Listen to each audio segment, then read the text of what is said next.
ada online itu pada tahun 70-an sekian, kalau misalnya mengutip suatu referensi seperti itu harus pas seperti apa kata referensi yang saya kutip harus sama persis seperti itu. Nah, tetapi sekarang terbalik yang terjadi itu harus kita tidak boleh sama persis kata-katanya karena akan kena Turnitin. Jadi harus dilakukan paraphrase seperti itu. Nah, kenapa bisa seperti itu? Itu yang saya tanyakan. Terima kasih. Selamat sore.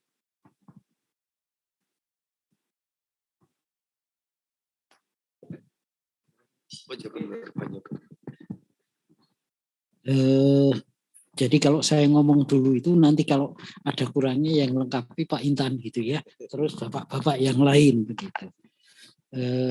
Jadi begini Bu, yang pertama tadi ini sudah benar-benar menjadi diskusi sangat saintifik. Jadi apa yang Ibu sampaikan ini adalah case, terus bagaimana langkah kita. Kan gini, itu ada dua aspek yang berbeda sebetulnya ya. Kalau saya berpendapat, satu aspek dari Ibu supaya memperoleh dana penelitian. Oke, betul Bu? Betul kan? Ibu membuat proposal itu kan supaya mendapat dana penelitian. Kalau proposal nggak usah bikin dana penelitian, 1000 orang Ibu cantumkan semua juga nggak apa-apa. Gitu. Tapi karena memperoleh dana, ada berbagai aturan secara khusus dari pemberi dana, harus ini, harus itu, harus ini, harus itu. Itu satu. Yang kedua, tentang aspek ilmiah. Kalau hasil penelitian mau dipublikasikan. Nah, yang kedua ini bisa berbeda dengan yang pertama. Mengapa? Karena yang kedua ini, Ibu boleh melibatkan siapa saja, banyak orang asal berkontribusi. Nah, pengalaman ya untuk yang kedua, kalau yang pertama ini karena urusannya urusan administratif, saya nggak bisa ngomong banyak. Ya, jadi nih. Ya. Tapi yang kedua saya bisa ngomong banyak. Mengapa? Karena setiap orang yang tertulis namanya di dalam suatu kontribusi, di dalam jurnal akan tidak karya ilmiah yang diterbitkan pada jurnal, ya, ini semua orangnya itu harus berkontribusi pada karya ilmiah itu. Ya, bentuknya apa saja kita yang tahu karena kita. Nah, tadi Ibu mengatakan bahwasanya senior Ibu itu berkontribusi mulai dari desain penelitian sebetulnya, ya, sampai dengan bagaimana mengumpulkan kepustakaan. Ya, itu dari beliau semua, barangkali juga mereview nantinya. Ya. Artinya apa? Jurnal yang baik yang sekarang ini itu diminta di dalam chapter yang terakhir kontribusi dari setiap orang. Si A, si B melakukan ini, si C melakukan ini, si D melakukan ini. Gitu. Itu harus dicantumkan. Oleh karena itu sah saja kalau di proposal, di dalam proposal itu tidak dicantumkan karena urusannya supaya Ibu dapat dana penelitian, tetapi di dalam publikasi bisa dicantumkan. Ya, oke. Nanti kalau pemberi proposal protes, ya Ibu harus bisa menjelaskan. Ujungnya kalau saya menjadi Ibu, yang saya katakan sederhana. Pak, Bapak mempublikasikan jurnal enggak sih sekarang ini gitu. Nah, nanti kalau dia jawabnya enggak, saya kan dirjen jadi enggak publikasi. Ah, sampean dirjen gombal gitu loh. Gitu ya. Jadi maksud saya adalah ya kita jelaskan scientifically begini loh dan saya bisa bertanggungjawabkan. Gitu ya. Nah, itu menjadi tugas kita. Kalau dulu kan seenaknya sendiri memang nyantumin nama orang.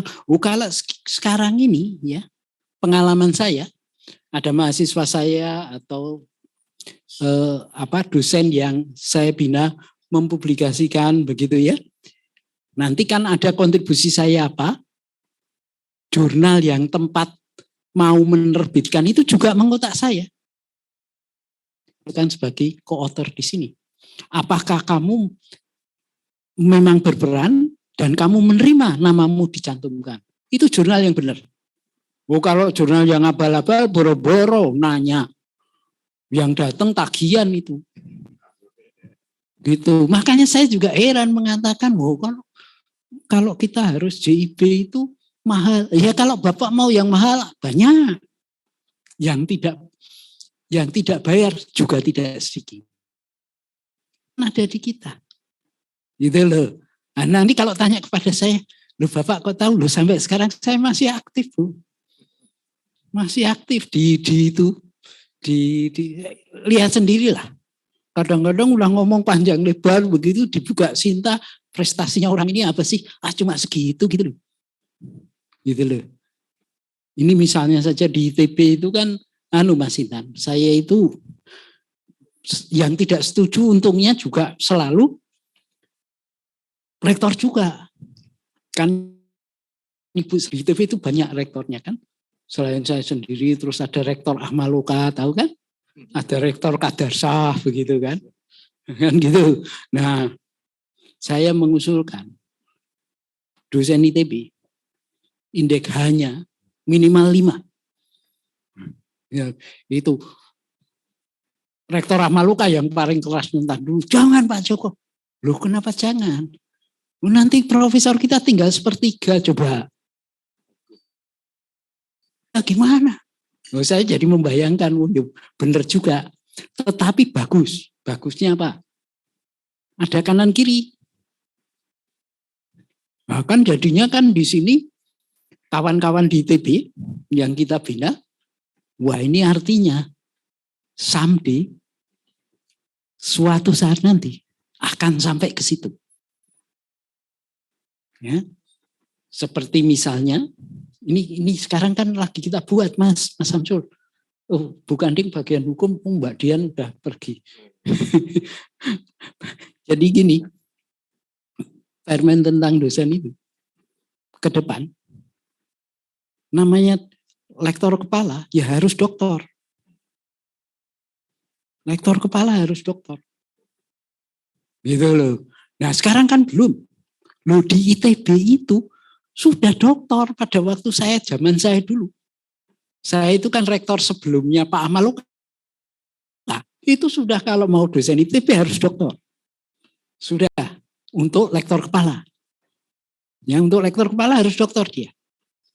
Malah kalau zaman saya ini dicabut juga sama rektor Ahmaloka. Mau masuk pun sudah harus doktor itu. Waktu itu dicabut sama Pak Rektor Ahmaloka ya Pak Intan ya.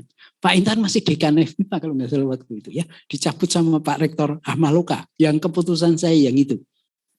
Ya. Nah, pada waktu saya yang diragukan adalah ada yang masuk jadi dosen ITB. Nyatanya enggak itu. Tetap banyak yang masuk. Salah satunya suaminya Bu Rektor yang sekarang. Itu Mas, dia masuk sudah doktor. Pulang dari Amerika, saya doktor mau jadi dosen gitu. Mungkin dia tahu kalau someday istrinya mau jadi rektor gitu loh.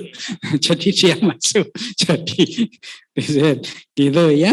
Nah, ini yang jawaban yang pertama. Mohon maaf kalau panjang. Jangan salahkan saya karena saya dosen, itu jawabannya cuma itu. Yang kedua, yang benar kalau mengutip itu memang paraphrase, Bu.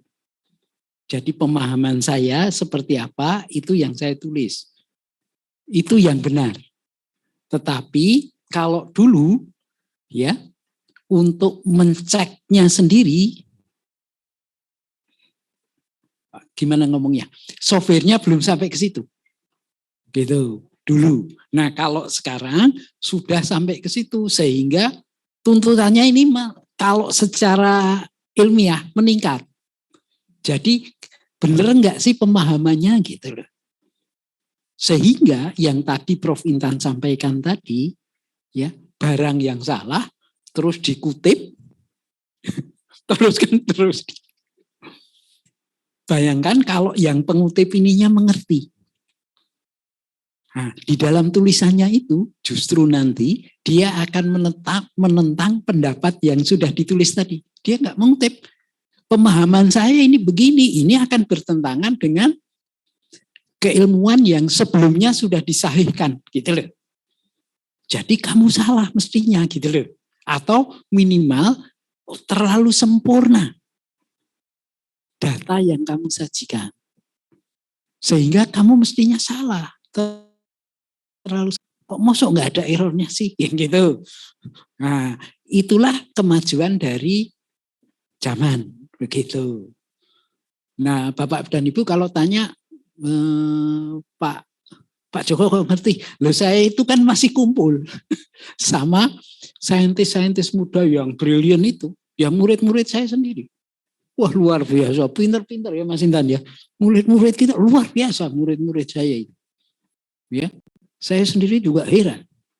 Bahkan kadang-kadang kan pada kemarin di direktor, Bu Rektor yang menunjukkan karya dosen muda kita yang bagus. Ternyata lulusan kita sendiri, nggak tahu Mas Intan hadir enggak. Yang jelas saya terpaksa hadir gitu loh ya. Wong saya wakil ketua MBA jadi hadir di depan dengerin gitu loh. Sambil begini tapi bukan karena terpesona tadi loh. Itu ya. Disampaikan bahwasanya ada lulusan kita dari ITB yang juga menjadi dosen ITB. Luar biasa sekali. Jadi yang saya sudah berkaya puluhan tahun begitu ya, indeksnya itu sudah melebihi saya. Belum pernah keluar negeri. Bayangkan aja. Tetapi publikasinya sudah mengalahkan para senior-seniornya. Itu menarik kan? S1, S2, S3 itu di situ aja. Tapi luar biasa. Nah, kalau saya seneng aja, pasti seneng saya. Mengapa? Artinya kita berhasil. Berhasil itu kita. Jadi kalau murid saya lebih pintar saya berhasil. Murid saya lebih bodoh dari saya, wah itu repot saya. Saya nggak tahu ngajarin apa itu namanya kan gitu ya. Saya kira itu aja. Monggo silahkan bapak-bapak kalau mau menambahkan.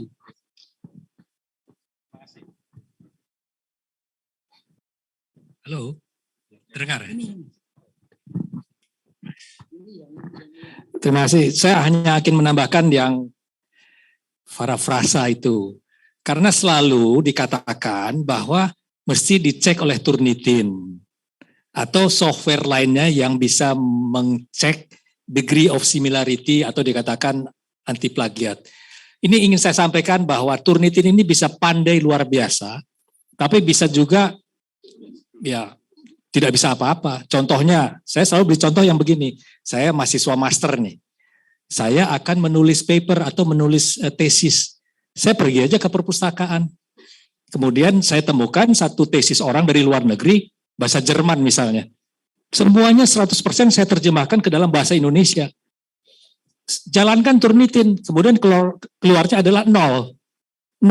Jadi masalah integritas itu sistem apapun bisa diakali kalau memang yang bersangkutan tidak punya integritas. Tapi ya niat. Jadi kembali, ini juga kesalahpemahaman tentang Turnitin. Seakan-akan kalau sudah lolos Turnitin ini sudah bagus. Saya mempergunakan juga Turnitin, memang kalau mau publikasi di luar, seperti kata Pak Joko, kalau publikasi di luar yang bagus, jurnalnya mereka katakan tolong dijalankan dengan software mengecek tentang similarity-nya gitu. Similar apa tidak kan begitu. Nah, itu untuk se-Inggrisnya tidak begitu baik. Kadang-kadang kita berulang-ulang. Nah, mereka katakan ini tidak baik. Jadi Turnitin itu bisa membantu juga. Yang penting pada waktu kita mengambil karya orang, kita tulis ulang, itu harus dilakukan. Harus dilakukan supaya kita memang menghargai karya orang lain. Tapi kembali ke Turnitin atau software apapun, kita tahu bahwa dia baru bisa bekerja apabila yang kita tulis itu sudah ada memang di internet. Kalau tidak ada, tidak bisa apa-apa. Itu aja, terima kasih.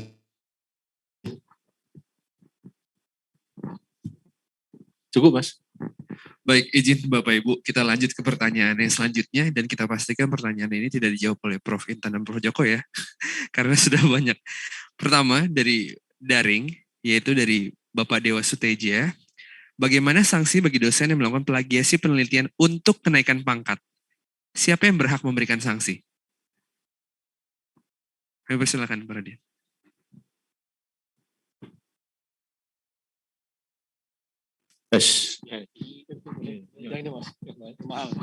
Ya, ini sekaligus beberapa pertanyaan seputar itu ya, termasuk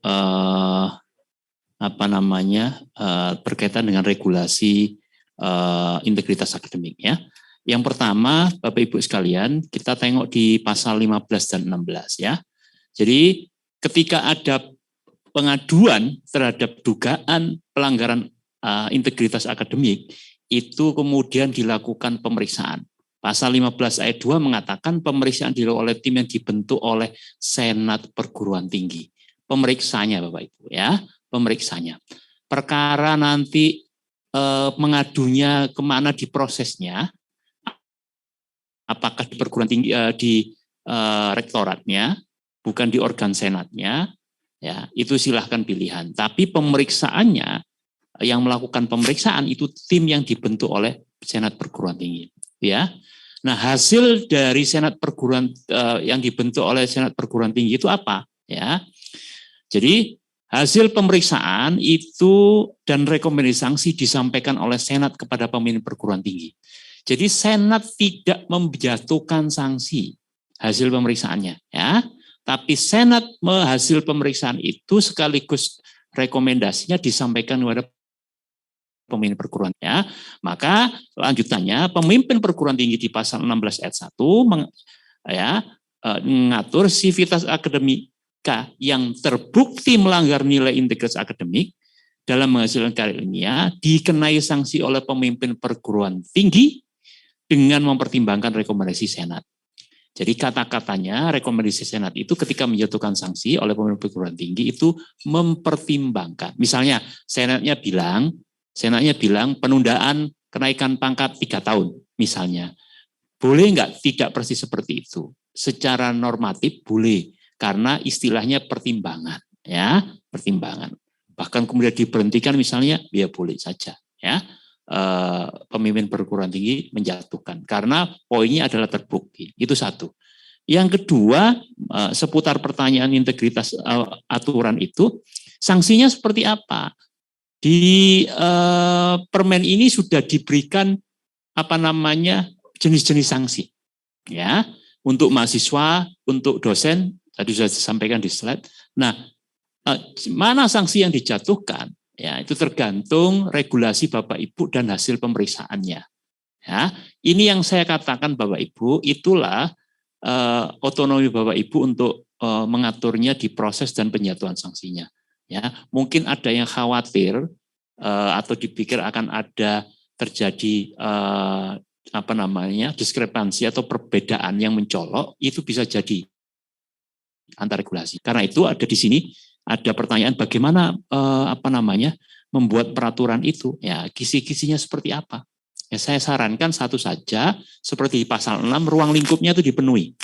Ya, mulai pencegahan sampai sanksi itu dipenuhi. Nah, mungkin yang menyelenggarakan karena ada forumnya Dikti, mungkin saya secara pribadi mengusulkan nanti barangkali kemungkinan ada bimbingan teknis gitulah ya. Kisi-kisi juga dibuat, ada bimbingan teknis dari kementerian via Zoom misalnya kan juga sangat mudah sehingga perguruan tinggi dapat mengikuti proses itu secepatnya gitu ya. Itu kan yang terjadi juga saya kira di proses regulasi tentang penanggulangan kekerasan seksual di kampus ya. Nah, memang tidak ada sanksi di dalam peraturan ini kalau perguruan tingginya bikin regulasi tentang ini ya. Tapi itu bisa menjadi policy, saya dari kementeriannya, tapi itu bisa menjadi policy untuk mengukur perguruan tinggi ya. Atau ketika case itu hadir muncul Bapak Ibu tidak siap dengan regulasinya, pasti kementerian punya instrumen di permen ini yaitu memerintahkan atau mendampinginya ya. Jadi saya kira dengan tanpa perlu adanya melihat ada tidaknya aturan sanksi untuk PT yang nggak bikin aturan, itu tidak menjadi pertimbangan kita untuk tidak segera membuatnya ya, karena hal-hal semacam ini akan menjadi makin berkembang. Karena apa? Standing siapa yang bisa melaporkan itu siapa saja ya. Jadi tidak menunggu kerabat kita, saudara, teman kita yang musuhan misalnya ya dengan kita gitu ya. Siapa aja boleh mahasiswa. Tiba-tiba skripsi saya 3 tahun lalu menjadi tulisan yang terbit ya. Tiba-tiba mahasiswa merasa tulisan yang dibimbing kemarin tanpa izinnya kemudian menjadi terbitan dia sendiri. Nah, itu muncul kemungkinan ke depannya, sehingga untuk itu Bapak Ibu, permen ini kan sekali lagi membuka standing siapa yang bisa melaporkan itu sangat di setiap orang ya. Saya kira itu di aspek seputar sanksi dan regulasinya. Makasih, saya kembalikan ke Mas Fadi. Baik, terima kasih Pak Radian. Izin Bapak Ibu dari ruangan ini kami persilakan untuk bertanya. Bapak di tengah dulu, sorry izin Pak. Ya. Silakan Pak. Nama, perguruan tinggi, dan jabatan ya Pak. Terima kasih. Baiklah, nama saya Iwayan Wisna Astara, Profesor Ilmu Hukum. Dari Universitas Dharma Dewa. Mungkin ada beberapa hal yang saya sampaikan, baik persoalan masukan, sekaligus nanti ada hal-hal yang penting mungkin kita pikirkan. Terutama mungkin tadi apakah ada kekosongan hukum berkaitan ketika, terutama kan di PTS. Di PTS pengelolanya ada yayasan, kemudian ada rektor. Ketika mungkin ada persoalan disanksi begitu, masuk rektor, kemudian yayasan ada misalnya terlibat di dalamnya, apakah masuk ranah ini atau nanti bisa saja ke pidana. Nah ini kan tidak permen ini kan tidak sampai ke situ, hanya administrasi. Nah ini yang saya tanyakan. Kemudian memang moral atau etika itu jauh lebih menjadi payung di samping hukum. Apa disampaikan Pak Intan, Prof. Kemudian Pak Prof. Jadi Pak Joko ini luar biasa ya, karena intinya memang sebagai dosen adalah berintegritas. Ketika tidak berintegritas, di sini sudah dijelaskan kan perguruan tingginya, rektornya, dosennya, mahasiswanya. Kemudian nanti yayasannya kan. Nah ini kan menjadi catatan kira-kira. Kira-kira itu yang mungkin bagaimana, apakah dibuat terobosan hukum untuk membuat produk hukum peraturan rektor yang melalui senat begitu. Kemudian kan sanksinya akan di rektor. Apakah yayasan membuat sanksi berkaitan dengan hal-hal lain yang sedikit menyentuh persoalan yang kemungkinan ke pidana. Sekian yang dapat kami sampaikan. Terima kasih.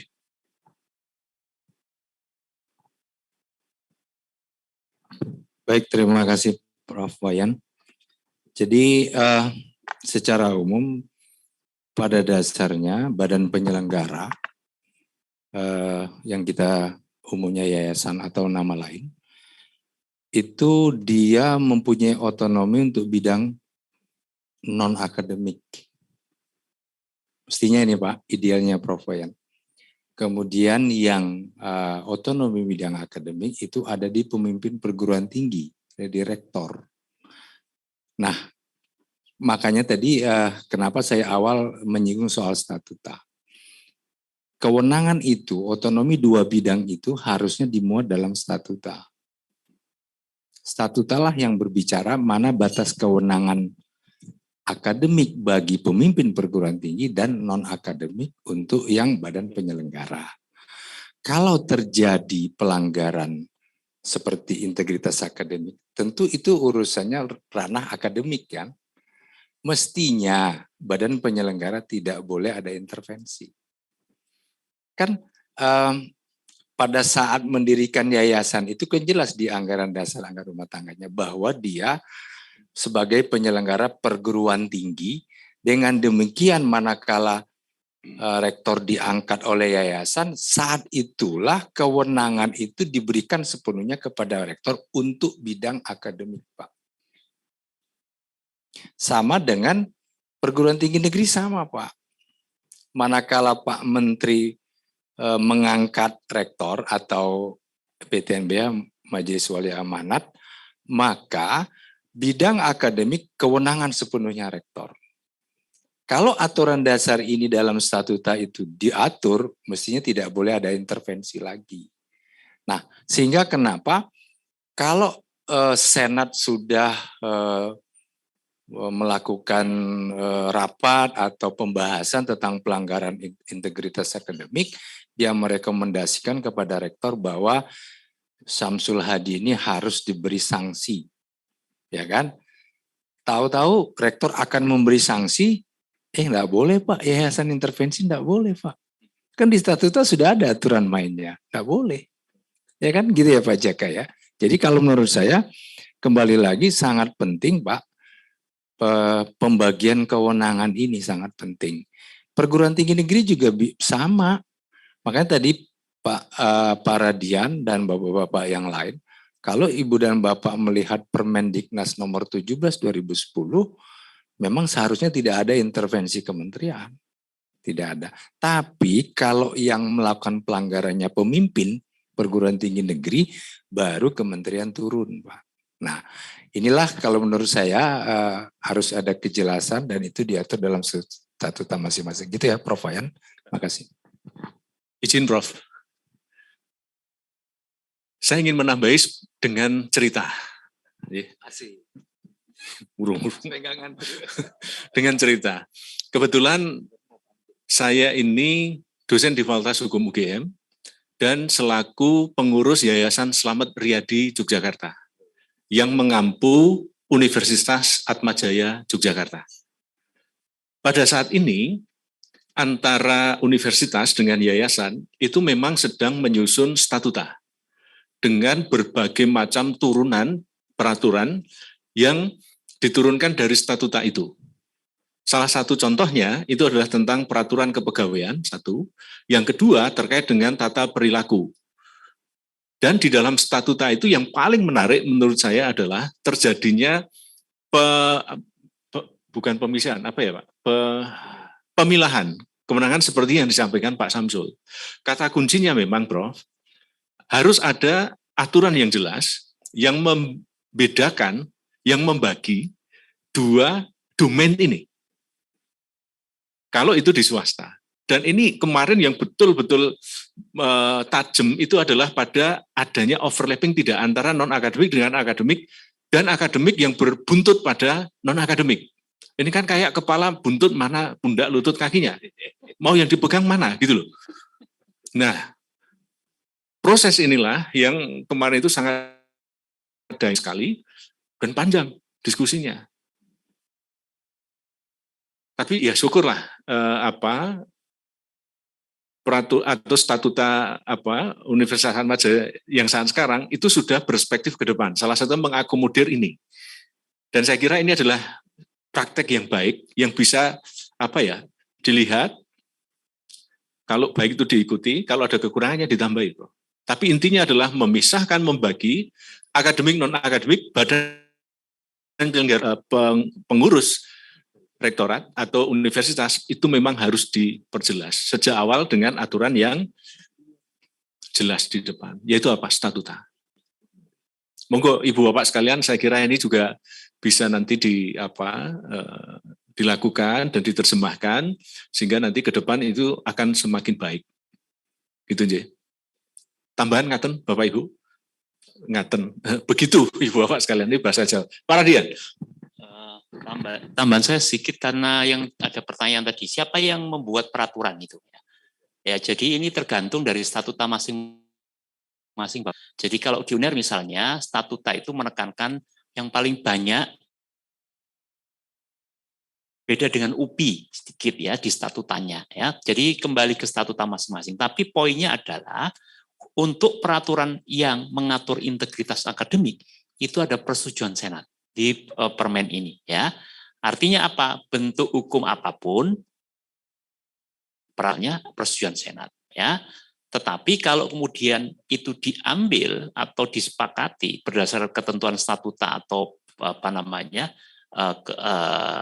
misalnya SOTK di tempat Bapak Ibu sekalian, itu diatur oleh peraturan Senat juga enggak apa-apa. Kalau sudah diatur peraturan Senat kan enggak perlu persetujuan, ya kan? Karena dia yang membuatnya. Jadi poinnya adalah ada persetujuan Senat ketika mengatur tentang integritas akademik. Tempo waktu di Bandung ada pertanyaan, apakah judulnya Pak harus integritas akademik?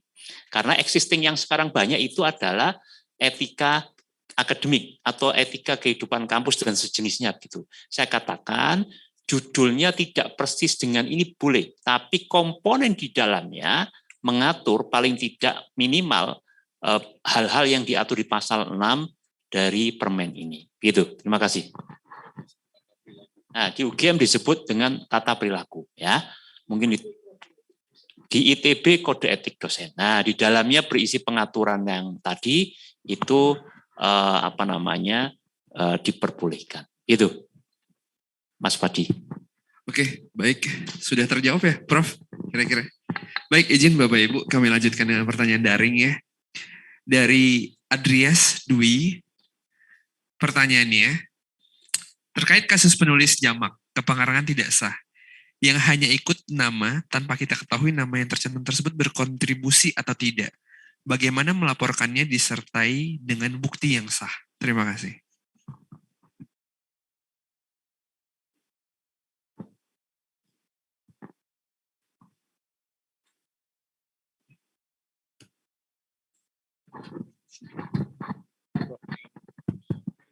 Bisa bunyi nih. Yang ini.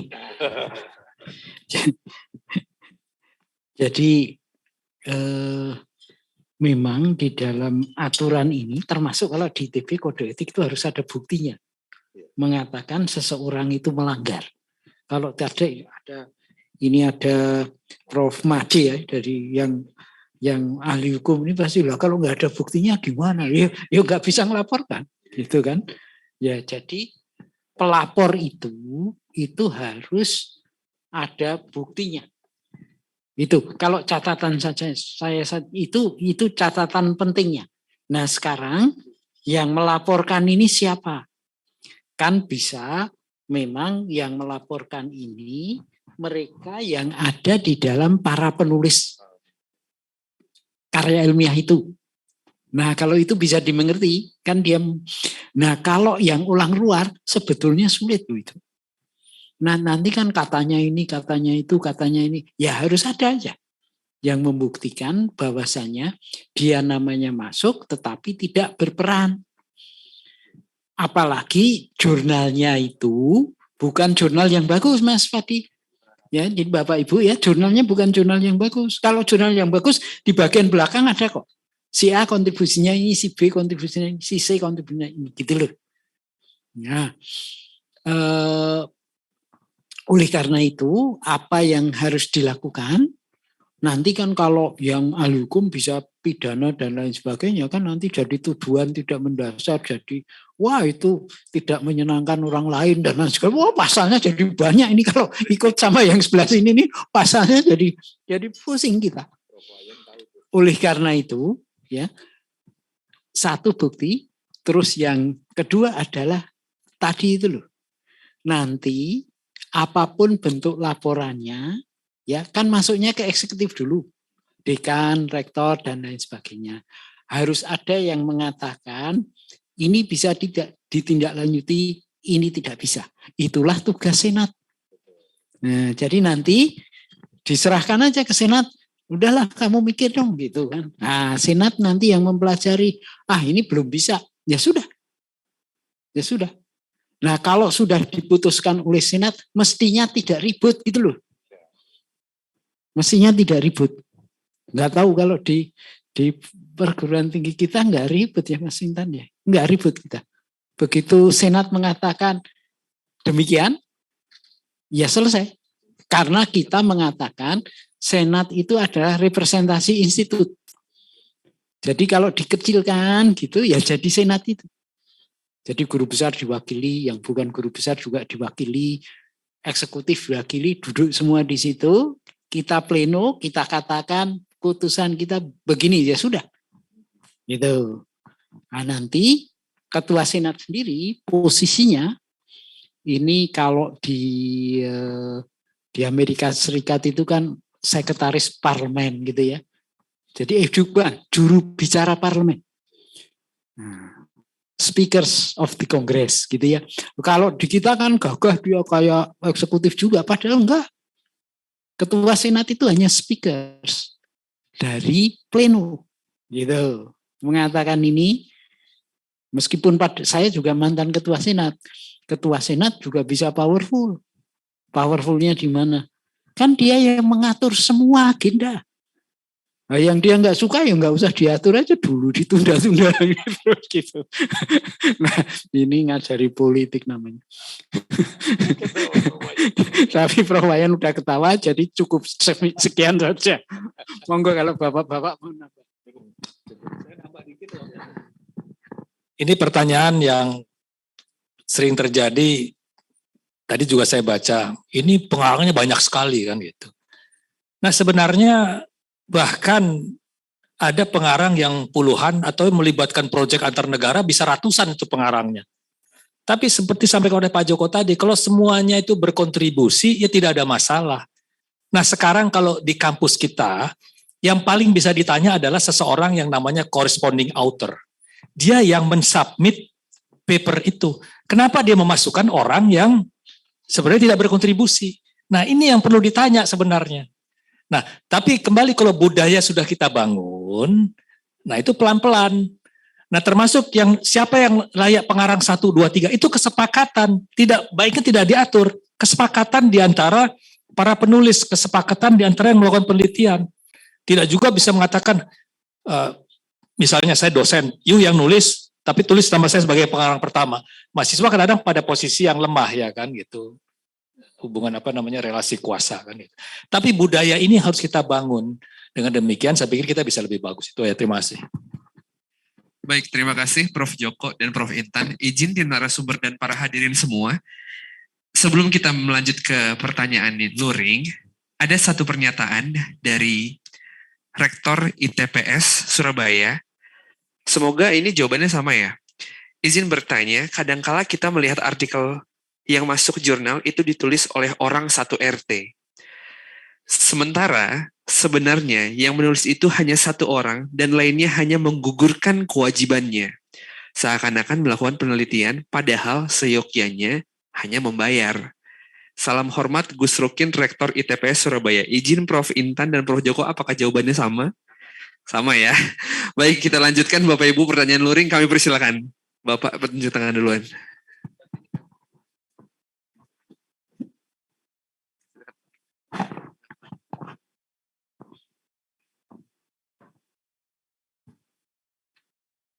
Selamat sore Ibu Bapak. Perkenalkan nama saya Iwayan Agus Anggayana, asal institusi Universitas Triatma Mulia.